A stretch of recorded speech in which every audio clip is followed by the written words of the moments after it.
Here with Troy Clark this morning. Troy from Clark Machinery Sales, just outside of Baltimore. He just said north of Baltimore in Hunt Valley. Can you just share with me what your perspective is right now on the state of the market and values relative to your space in the machine tool world? Yeah, it's funny. In January, we thought things were going to be a little bit soft, and our business was a little bit soft. In January, you always feel like there's a dip because there isn't that demand for machine tools as opposed to the end of the year 179 ramp up. Yeah. And then February, and we began hearing rumblings that suppliers couldn't get maybe aluminum from China or the manufacturers could. And so some of the people we were talking with, they were having difficulty getting parts out of China, et cetera. And so we weren't able to sell a few machines there. And then COVID came and everybody got more cautious. So they had already, what I'm saying is they had already seen the interruptions in supply lines coming overseas, and then the United States shut down. So in 2020, prices softened early on, and then everybody thought the air brakes were going to be thrown on. And so they thought they could buy very, very cheaply. But you probably find the same thing I do. Sellers lag behind buyers in the appetite to drop a price, right? Yeah, so absolutely. The buyers are like, "Oh, you're screwed. This price isn't what it's worth." And so then the seller takes about 5 or 6 months for guys to catch up to go, "Uncle, you got me. It's not worth that much." So I thought prices were going to take a very steep dip. I don't think they did. What we saw was a buyer confidence, and people had confidence buying cheaper machines rather than more expensive, complicated machines. I mean, Interesting. That's what we saw. So that $30,000, $50,000, $60,000 range was easier for people to swallow than the $100,000, $200,000 machine.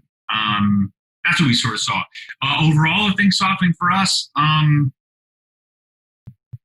No, I just think they have more of a tolerance for the less expensive risk. Because we're hearing people talk about election year and COVID and riots, and so there's more than just the COVID. I've had one guy that held off on buying a machine because he said, "Hey, life is too unstable right now. I don't know if I'm going to invest." So it's been tricky, but people keep buying and selling. Yeah, that's great. And I'm watching lots and lots of sectors, and that's similar in other sectors, and in the case of some tractor trailers, some of the newer trucks, you can't even keep them on the market. They're flying off the shelf, and prices are really, really strong. Construction equipment prices have been very, very stable. So I'm finding that I have these talks with different people in different industries that, and maybe it's a PPP prop up. We don't know. There was a lot of money that got thrown around early on, and I think people redeployed a lot of that money in different ways to the extent that money is fungible. So that's there has been stability. What do you? And I know that your crystal ball may be cloudy as mine is, but what do you see happening going into next year, and when do you see a more full recovery within the machine tool sector? It's like what you just said. Some sectors are fine. Medical, we could sell CNC Swiss screw machines all throughout the day. But I'm sitting on $1 million worth of Kitamuras, these large 80-inch X machines that were doing landing gear. Well, okay, those aren't moving.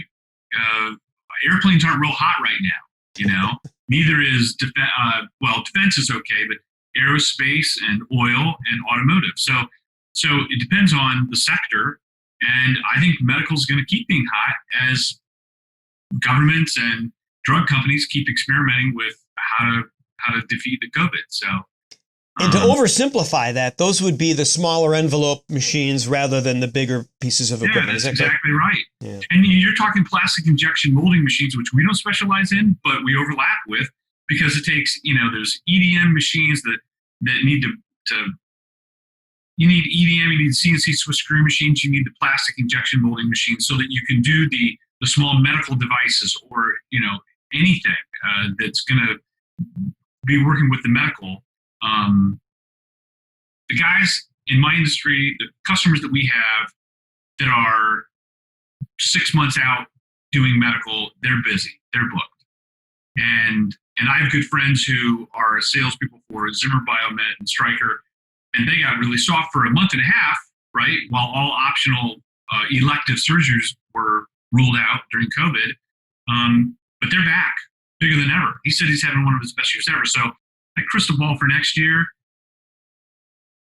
I think anything is better than an election year for manufacturing. That's what we've seen. So we do an annual meeting in January, and we looked every 4 years and went, isn't that something? It sort of plateaus on that. And somebody go, oh yeah, that's an election year.